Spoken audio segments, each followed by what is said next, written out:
Bueno, vamos a hablar de la segunda parte del cerebro.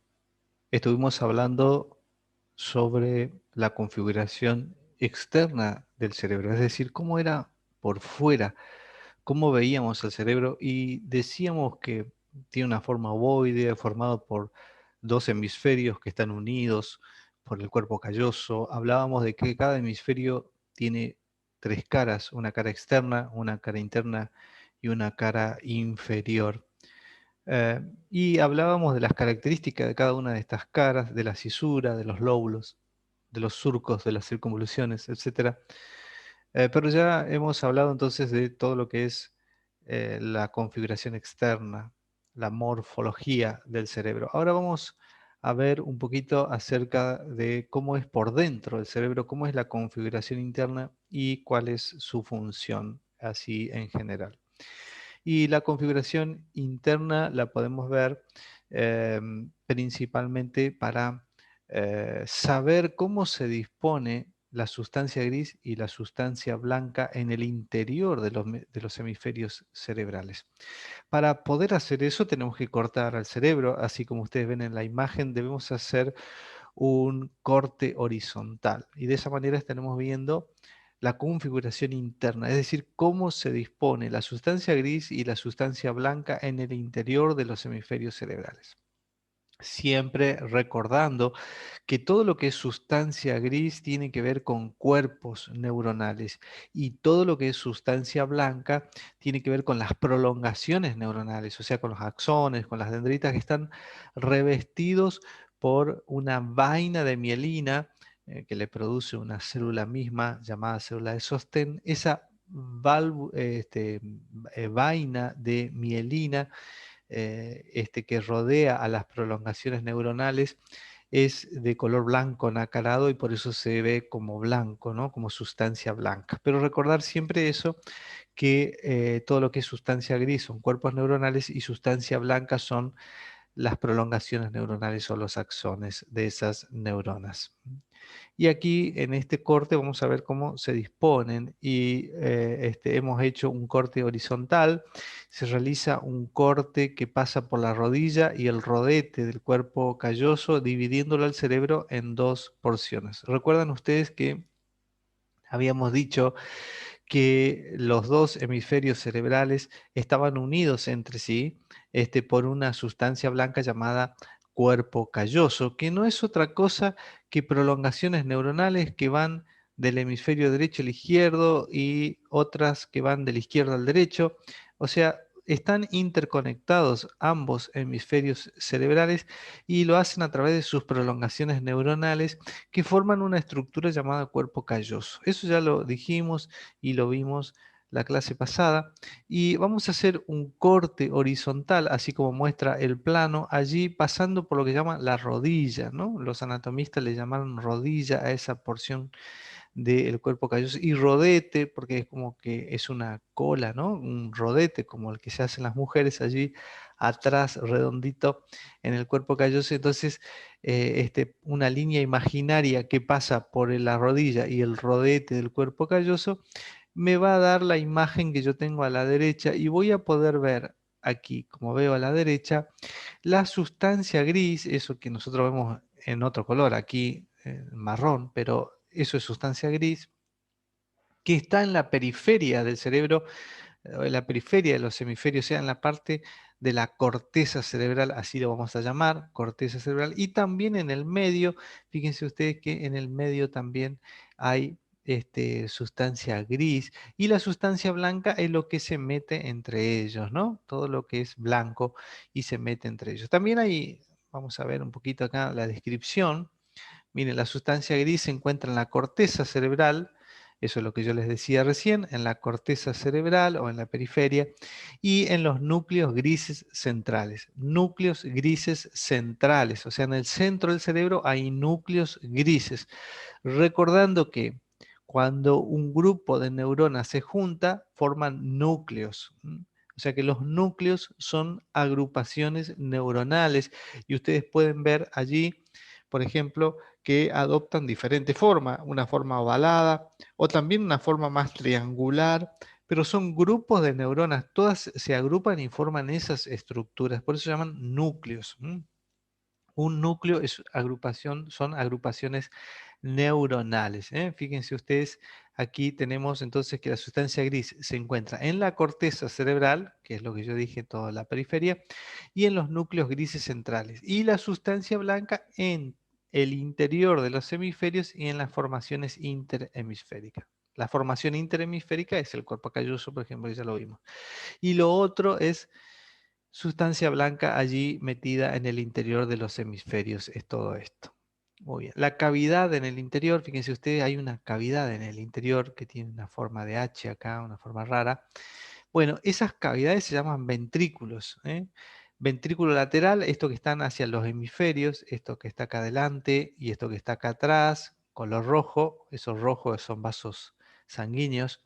Esos son unas cavidades llenas de líquidos y se llaman ventrículos. Y en el medio hay otra cavidad que se llama ventrículo. Entonces lo que está en los hemisferios se llama ventrículos laterales y lo que está en el medio se llama tercer ventrículo.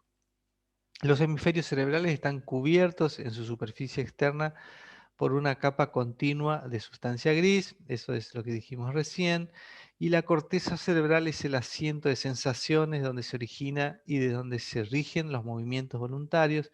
En ella se cumplen las funciones más elevadas del cerebro, las funciones intelectuales, ya lo vamos a ver.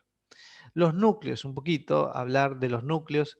La sustancia gris no solo se acumula en la corteza, que era lo que decíamos recién, sino que también en el interior, también les dije eso, en acúmulos de sustancia gris en forma de núcleos. Estos núcleos, en conjunto con el cerebelo, reciben información desde la corteza cerebral que luego de integrarla y procesarla, la envía al tálamo, el cual la transmite de vuelta al área específica de la corteza cerebral para así influir en el control motor. O sea, esto lo que me está diciendo es que estos núcleos grises reciben información de las neuronas que están en la corteza. De la corteza hay prolongaciones neuronales que llegan hasta las neuronas que están en los núcleos. Estos procesan la información y lo devuelven a la corteza. Así ocurre con prolongaciones que van hasta el cerebelo incluso, y vuelven a la corteza. Eso es lo que me está diciendo este párrafo. El primer núcleo que aparece, y vamos a nombrarlo porque tiene un nombre, es el tálamo. Miren, allí está el tálamo. El tálamo es el primer núcleo que ustedes van a ver allí, uno derecho y otro izquierdo, porque acuérdense que son dos hemisferios. Entonces hay un tálamo que es derecho, otro izquierdo. Están limitando al tercer ventrículo, a la cavidad que les decía. Entonces tenemos allí el tálamo óptico, el primer núcleo de color rojo, núcleo grande. Lateralmente, más lateral, se encuentra otro núcleo llamado núcleo lenticular. Este que ustedes ven aquí en forma de triángulo, que está a un lado y al otro, que tiene dos colores, un color más fuerte y otro color más claro, se llama núcleo lenticular, lenticular, de lente viene, ¿no? Lenticular, y tiene una forma oscura, la parte más periférica, más de afuera, es oscura y se llama putamen. Putamen se llama. Y la parte más de adentro es más clarita, se llama globo pálido. Ahora les voy a anotar bien para que quede eso anotado de cómo se forma el núcleo lenticular por dos porciones. Una se llama putamen y otra se llama globo pálido. Y también se ve la parte anterior y la parte posterior de otro núcleo que se llama caudado. Fíjense ustedes acá en color verde. Esto es la cabeza del núcleo caudado y esto que está acá atrás es la cola del núcleo caudado. ¿Por qué vemos así partes separadas? Porque cortamos el cerebro, no se olviden que cortamos el cerebro y este núcleo tiene forma semicircular. Entonces lo agarramos en la cabeza y en la cola, pero no en el cuerpo, ¿no? Entonces por eso vemos solo dos porciones. Una parte que se llama núcleo caudado, cabeza del núcleo caudado, y la otra que es cola del núcleo caudado. Un dato importante en cuanto a la función es que el núcleo caudado, este que mencionamos, junto con el putamen, que es una parte del núcleo lenticular, juntos forman lo que se conocen el cuerpo estriado. Entonces, el núcleo caudado y el putamen juntos forman lo que se conoce el cuerpo estriado. ¿Está? Entonces estamos allí dos núcleos, el núcleo talámico en rojo, el núcleo lenticular con dos porciones.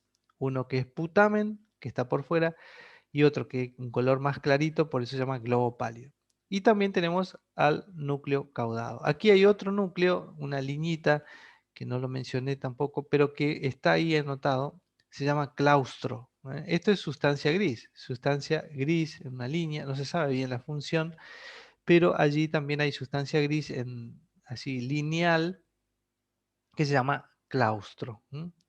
Y la sustancia blanca también tiene nombre. Fíjense ustedes que la sustancia blanca también tiene su propio nombre. Por ejemplo, hay una que se llama cápsula interna. Es esta, la cápsula interna, la que está señalada aquí. Fíjense que tiene lo que se llama, a ver si corro esto, tiene se llama un ramo anterior o un brazo anterior. Tiene una rodilla y un brazo posterior o un ramo posterior. O sea que se describen en la cápsula interna tres partes, pero no importa, para ustedes no importa, lo importante es que esto se llama cápsula interna, que es la sustancia blanca que está entre el lenticular y el tálamo o el lenticular y el caudado. Esa sustancia blanca se llama cápsula interna, cápsula interna. Y también hay una cápsula externa.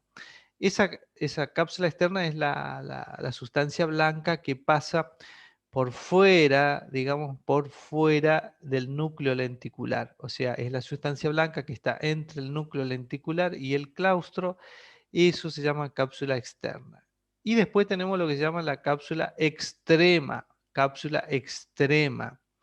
La cápsula extrema es la que está del otro lado del claustro. Esa sustancia gris que yo le dije se llama claustro. Antemuro también se llama, o claustro. Esa es cápsula extrema. Y después tenemos lo que es la corona radiada. Eso también es sustancia blanca. Perdón. Fíjense ustedes acá, esto que está señalado, todo esto que ya no está en el medio, sino está más afuera, tanto abajo como arriba, se llama corona radiada. O sea, esas fibras blancas se llaman coronas radiadas porque se proyectan en forma de rayos, ¿no? Forma radial, forma de rayos hacia los núcleos. Por eso se llama corona radiada. Estamos. Entonces, todo eso tiene que ver con la configuración interna. La sustancia gris en la corteza cerebral, la sustancia gris en el centro del cerebro, con las cavidades, que son los ventrículos, ventrículo lateral y tercer ventrículo, y la sustancia blanca, que también tiene sus propios nombres. Bueno, en cuanto a las funciones, vamos a hablar un poquito de la función de los lóbulos. En principio, el lóbulo frontal es lo que ustedes ven allí en color azul. Todo lo que está por delante de la cisura central o la cisura de Rolando es el lóbulo frontal. Es un lóbulo muy grande, quizás el más grande del cerebro. Es el que nos orienta e impulsa con rapidez y eficacia al individuo. Tiene que ver con las percepciones, los conceptos formados por la experiencia pasada, para la acción que se proyecta al futuro. O sea, es el lóbulo más importante, podemos decir, para los seres humanos, porque es el que nos diferencia de los animales. Es decir, el raciocinio está allí en ese lóbulo. Si bien los animales también tienen lóbulo frontal, pero no tienen lo que nosotros tenemos, una porción, un área que ahora vamos a ver, que tiene que ver con el razonamiento. Es un lóbulo importantísimo para todo lo que es el ser humano como ser independiente y razonable, ¿no? Después tenemos también al lóbulo temporal, ese color verde que está por debajo de la cisura de Silvio, si ustedes recuerdan la clase anterior. Debajo de la cisura de Silvio está el lóbulo temporal. Es un gran integrador de sensaciones, de emociones. Ahora vamos a ver que hay un área principalmente de este lóbulo que tiene que ver con eso, con las emociones, con las conductas, con la actividad continua, la motivación de la vida, las sensaciones. La función auditiva también está en esa área, ya lo vamos a ver en más detalle. Ese es el lóbulo temporal. Y el lóbulo parietal, este de color rojo, que está por detrás de la cisura central o detrás de la cisura de Rolando, que está por delante de la cisura perpendicular externa, aquí en color rojo, tiene que ver el lóbulo parietal con todo lo que es somatosensitiva. Sómato, la palabra sómato significa cuerpo, viene de cuerpo, y sensitivo de sensibilidad, o sea, que es el lóbulo que tiene que ver con todo lo que sentimos, todo el tacto, el dolor, el frío, el calor, las vibraciones, la presión que sentimos, se van a sentir allí en el área somatosensitiva del lóbulo parietal. Tanto las sensaciones o la sensibilidad externa que viene de afuera como dentro de nuestro cuerpo se va a proyectar principalmente a este lóbulo, ¿no? También tiene que ver con la visual, con la auditiva, porque es como un centro integrador de toda la información, justamente al estar en relación con el lóbulo occipital y el lóbulo temporal, va a participar en esa función, ¿no? Percepción interna del cuerpo, del propio cuerpo y sus relaciones con el espacio. O sea que es un lóbulo que me permite también conocer cuáles son las partes de mi cuerpo, cuál es la mano derecha, cuál es la mano izquierda, en qué espacio estoy, cuál es la posición de mi cuerpo en el espacio, ¿no? Todo eso de conocimiento me lo da principalmente el lóbulo parietal. Comprender las palabras habladas, ahora vamos a ver por qué, el reconocimiento de números y cálculos aritméticos. Y el lóbulo occipital es netamente, es un lóbulo que tiene que ver con la visión. Ustedes saben que nosotros no vemos con los ojos, sino que vemos con el lóbulo occipital. Es decir, aquí este párrafo dice que se considera la terminación de la vía genículo-calcarina. Es una vía, una conexión neuronal. No importa si no se acuerdan este nombre, no importa que no sepan este nombre. Lo importante es saber que el lóbulo occipital tiene que ver con la visión, es decir, con la forma de una cosa, con el color, con el tamaño. Es decir, que todo lo que nosotros vemos se arma, se percibe, se relaciona todo allí a nivel occipital. Es decir, que los ojos no serían lo que nos permite ver, los ojos en realidad serían como las ventanas para el lóbulo occipital, ¿eh?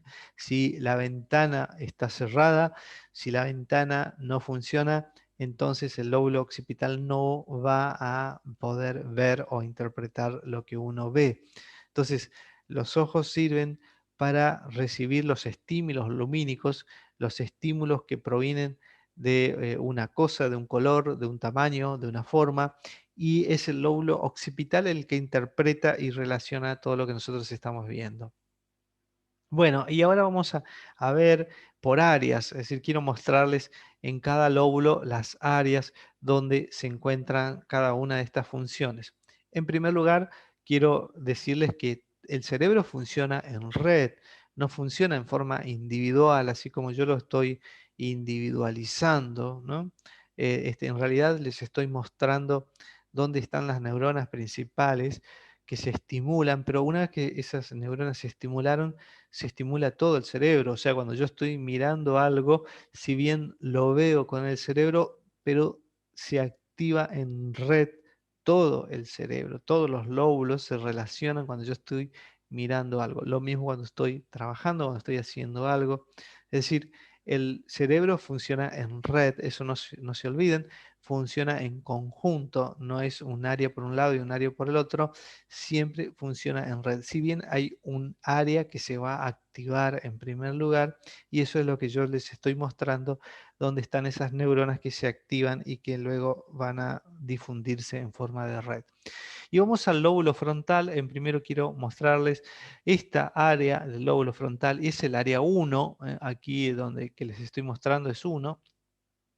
Esa es la circunvolución frontal ascendente, si ustedes recuerdan la clase anterior, es una circunvolución precentral, pre-rolándica, está por delante de la cisura de Rolando, es una circunvolución ascendente, se llama circunvolución frontal ascendente, esa es un área motora, netamente motora, la motricidad del cuerpo sale de allí, allí es donde se origina lo que ustedes decían el homúnculo de Penfield. El homúnculo de Penfield se dibuja por esa área, de acuerdo a las neuronas que están representadas en esa área, ¿no? Bueno, ese es el área motora. Por delante de ella tenemos el área premotora, está por delante. Esa área premotora es un ayudante importante del área motora, que forma ahí, ocupa las circunvoluciones superior, media e inferior casi, y entonces es un área que tiene que ver con los núcleos de la base también, lo que hablamos recién. Es un área que va a ayudar a toda la motricidad. Hay otra área allí que parece que tiene un nombre difícil, pero es un nombre entendible, es un nombre, el 3 es un nombre que nos dice qué es lo que ocurre en esa área. Es un área óculo-céfalo-giro. ¿Qué significa eso? Óculo viene de ojo, céfalo viene de cabeza y giro viene de girar la cabeza con los ojos. O sea, lo que me está diciendo este nombre es que tengo un área en el cerebro que me permite girar la cabeza con los ojos al mismo tiempo. Yo puedo girar la cabeza, puedo girar los ojos en un mismo tiempo, al mismo momento. Y también vamos a tener, eso es lo que me permite, perdón, aclarar una cosita, que si está afectada esa área, lo hemos visto muchas veces en áreas que están afectadas, el paciente no puede mirar hacia un lado, mira solamente hacia a la derecha o mira solamente hacia la izquierda porque no puede mirar hacia el otro lado, siempre va a mirar hacia ese mismo lado porque esa área que gira la cabeza y los ojos está afectada. Hay un área también allí abajo ya en la circunvolución inferior, casi ya sobre la cisura de Silvio, ¿no? Que se llama área de Broca, área de Broca o del lenguaje motor. Lleva el nombre de quien lo descubrió. Broca tenía un paciente a quien él le llamaba Tantán. ¿Por qué? Porque Tantán no podía pronunciar palabras. Entendía lo que le decían o lo que le hablaban, pero él no podía mencionar ninguna palabra. Y Broca era un neurólogo que lo trataba desde su problema neurológico y una vez que se murió Tantán, le hicieron una autopsia y pudo ver Broca que el área afectada era esa. Entonces Broca concluyó que esa es el área del lenguaje motor o del área de expresión. Al principio no lo aceptaron, no reconocieron ese descubrimiento, solamente después con el tiempo se dieron cuenta que realmente Broca tenía razón y entonces en honor a este médico que descubrió esa área, le pusieron el área de Broca o del lenguaje motor, ¿no? Es decir, que si esa área está afectada, no podremos mencionar palabras, no podremos hablar. Podríamos entender, porque no tiene nada que ver con la comprensión del lenguaje, pero no podríamos hablar. Este, y después vamos a tener un área grande allí en el polo del lóbulo frontal que se llama área prefrontal. Y es sumamente importante porque eso es la que nos diferencia de los animales. Allí es donde están lo que se conocen las funciones ejecutivas y las funciones cognitivas, ¿no? Las funciones ejecutivas es aquello que me permite decidir, me permite trabajar, me permite controlar mis emociones, me permite decidir sobre mis conductas.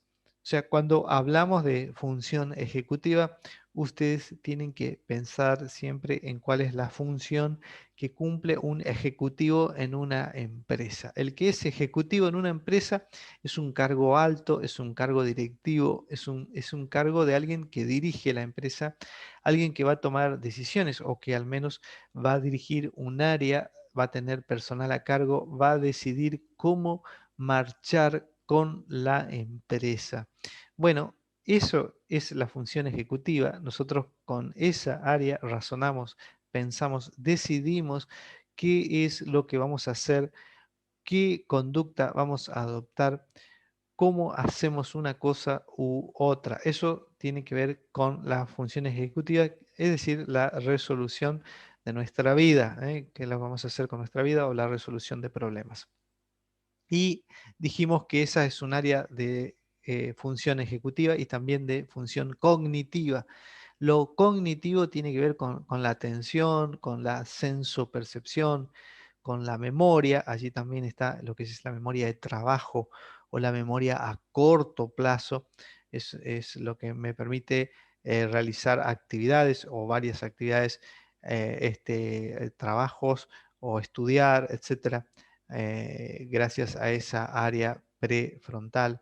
También lo cognitivo no solo tiene que ver con la atención, con la sensopercepción, con la memoria, sino también con el razonamiento, con la inteligencia, el pensamiento, todo eso, y la memoria que ya dije, todo eso son funciones cognitivas, y justamente es esa área la que maneja todo, principalmente, y es la que nos diferencia, entre comillas, nos diferencia de los animales, digo entre comillas porque a veces no se nota. Pero fíjense ustedes que todo el lóbulo frontal es netamente motor, todo es motor, tiene un área motora, un área premotora, un área de giro de la cabeza y los ojos, un área de lenguaje motor, bueno, a excepción del polo prefrontal o el área prefrontal que tiene que ver con lo ejecutivo y lo cognitivo, ¿no?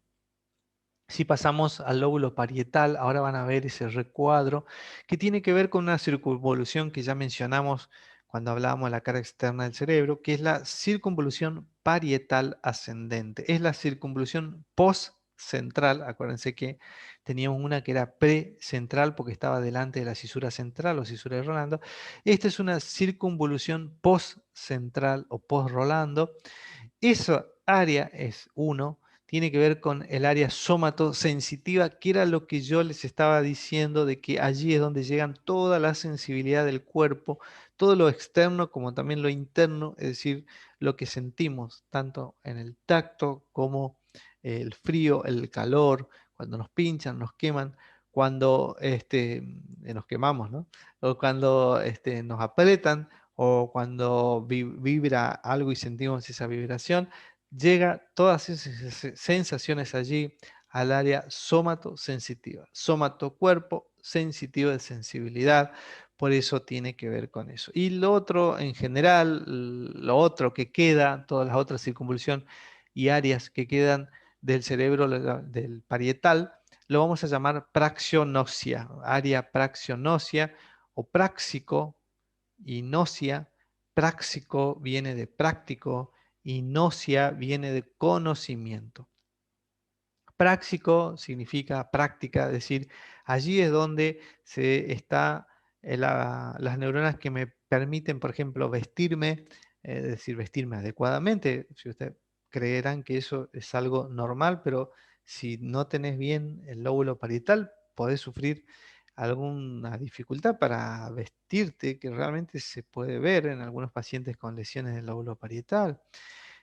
Allí también está lo que llama la praxia constructiva, es decir, el poder hacer, apilar cubos, por ejemplo, ¿no? O hacer figuras geométricas, es porque está esa área de la construcción totalmente sana, por eso podemos hacer eso. Si está afectada, realmente hay cosas que no podemos hacer. Por ejemplo, el ejemplo que dan los libros es que una de las afecciones de esa área es que, por ejemplo, alguien que tiene afectado y quiere encender un cigarrillo, pone el fósforo en la boca y trata de encender con la cajita de fósforo y el cigarrillo. O sea, lo hace al revés porque perdió lo que es la coordinación de la praxia, ¿no? Que tiene que ver con el lóbulo parietal. Y también la gnosia viene de conocimiento, pero se refiere al conocimiento del cuerpo, es decir, yo puedo conocer las diferentes partes de mi cuerpo, puedo conocer con el tacto las cosas y los ojos cerrados, yo puedo cerrar los ojos y tener algo en la mano y reconocer lo que es, si mi lóbulo parietal está muy bien, puedo saber cuál es mi espacio derecho y cuál es mi espacio izquierdo, puedo estar orientado en el espacio, digamos, donde estoy, gracias a que está conservado y está sano mi lóbulo parietal. Por eso se refiere al área praxionócea, se refiere principalmente a eso, ¿no? A que tengo, no solamente que puedo construir, puedo vestirme tranquilamente, puedo construir cosas, sino que también tengo conocimiento de mí mismo.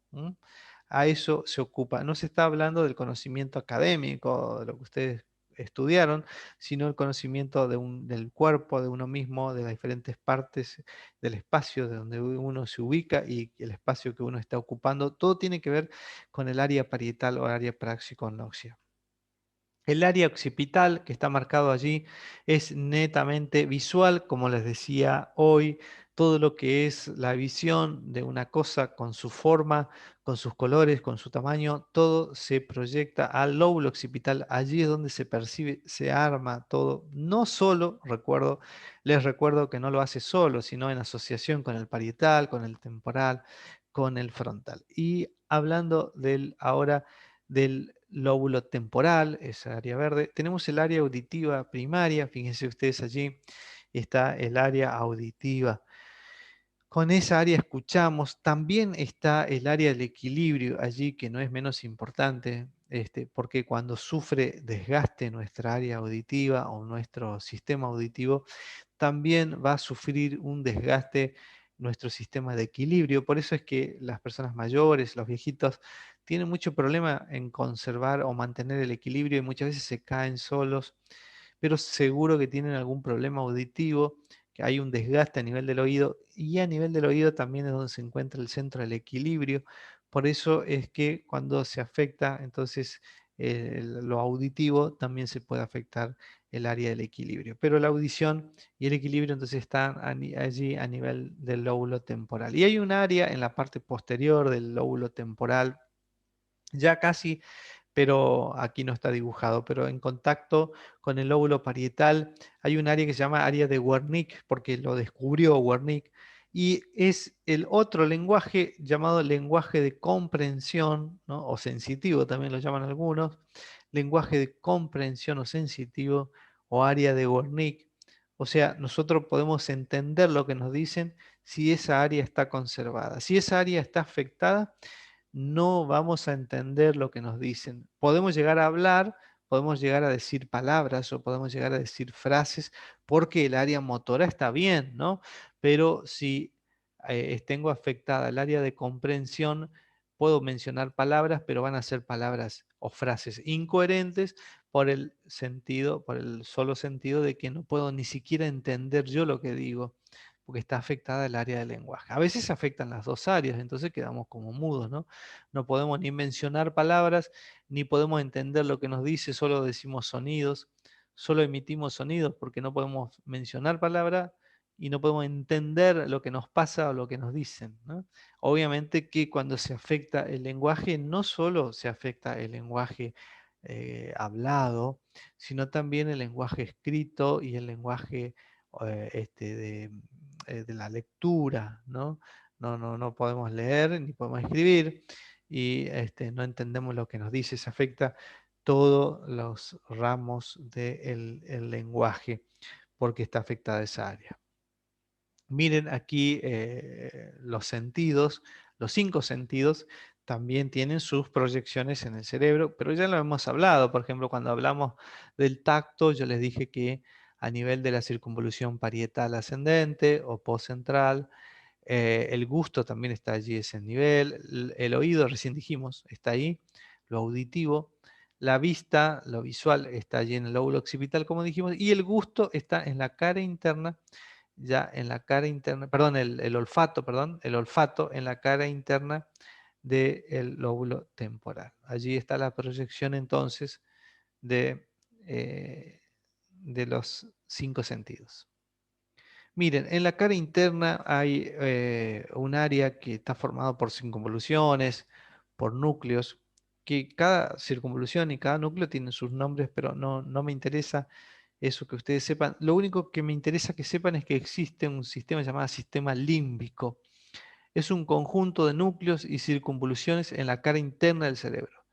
Es la parte más primitiva con la que cuentan todos los mamíferos. Allí es donde se encuentran los instintivos, lo instintivo. El instinto está allí, es decir, el instinto de conservación, de reproducción, de supervivencia, etcétera. Está todo ahí en esa área Sistema límbico viene de límite, límbico, límite o limbo. No sé cuántos de ustedes escucharon hablar desde el punto de vista religioso, el limbo. El limbo sería el intermedio entre el cielo y el infierno. Es decir, primero pasás por el limbo para ver si vas al cielo o si vas al infierno, ¿no? Bueno, eso es la creencia, una de las creencias. Bueno, el sistema límbico viene de allí, del limbo, del límite, está entre, ¿no? Está ahí como en el medio entre los dos hemisferios, pero está en la cara interna y en los dos hemisferios, ¿no? Y tiene funciones como, por ejemplo, las emociones, la memoria a largo plazo, la motivación, la conducta. Entonces, las emociones, todo lo que tenga que ver con el miedo, con la rabia, con el enojo, con la alegría, con la felicidad, las emociones, la memoria a largo plazo. O sea, fíjense ustedes que allí donde son áreas donde se van a guardar lo que hemos aprendido a lo largo de nuestra vida, tanto lo episódico como lo que nos ocurre a nosotros, como lo académico, se guarda todo allí, justo allí donde está lo emocional. Por eso las emociones juegan un papel muy importante en nuestra memoria. Todo lo que impacta nuestras emociones se guardan fácilmente en la memoria. De allí es que las malas experiencias de niño van a ser recordadas a lo largo de toda la vida, porque esas emociones que impactaron nuestra vida se guardan para siempre, y están latentes siempre para ser recordadas o revividas, justo porque está allí en el área que tiene que ver con la memoria a largo plazo, ¿no? Por eso también es cierto que a veces uno estudia mucho, estudia, y en el momento en que tiene que decir lo que estudió y lo que aprendió, que parecía que se sabía mucho y de repente se olvida de todo, bueno, es porque las emociones pueden jugar un papel sumamente importante.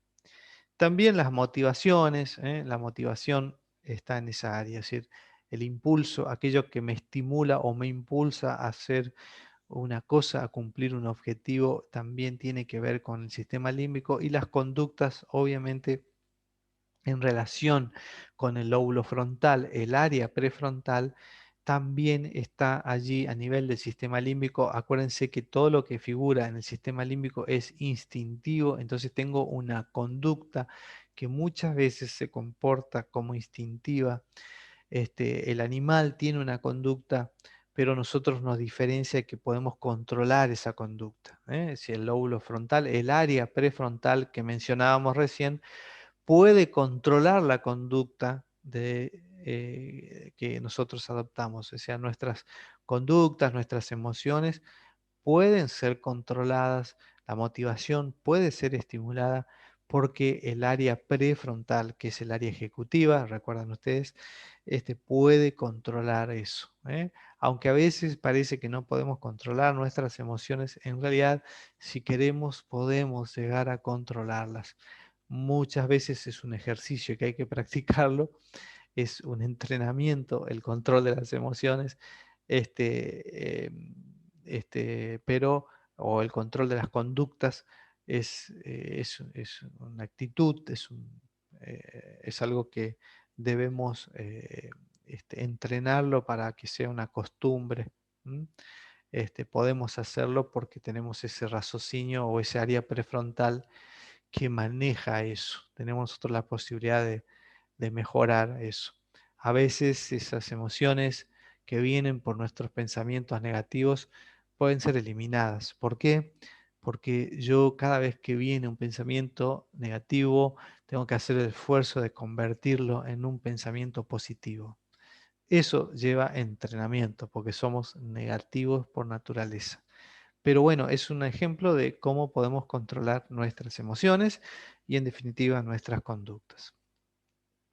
También hay áreas de asociación, por ejemplo, el área prefrontal, la que mencionábamos recién, asocia todo, ¿no es cierto? Porque tiene función ejecutiva, decíamos recién, debe controlar nuestras conductas, no solamente eso, sino también lo que vemos, nuestro comportamiento, nuestra acción motora, lo que sentimos, lo que escuchamos, lo que oímos.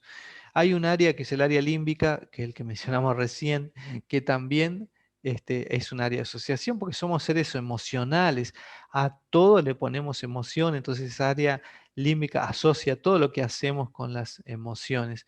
Es la parte, digamos, más pragmática de nuestro cerebro, ¿no? Las emociones se manejan a través de este sistema límbico que influye. Y un área donde se une el lóbulo parietal, el lóbulo temporal y el lóbulo occipital. Ese se llama área parieto-temporo-occipital. Esa área, parieto, de parietal, temporo, de temporal y occipital, esa área es un área de asociación también, es un área donde llegan todos lo que ingresa a nuestro cerebro, es un área que actúa como un filtro y decide esto me sirve, esto no me sirve, relaciona con lo que ya se conoce.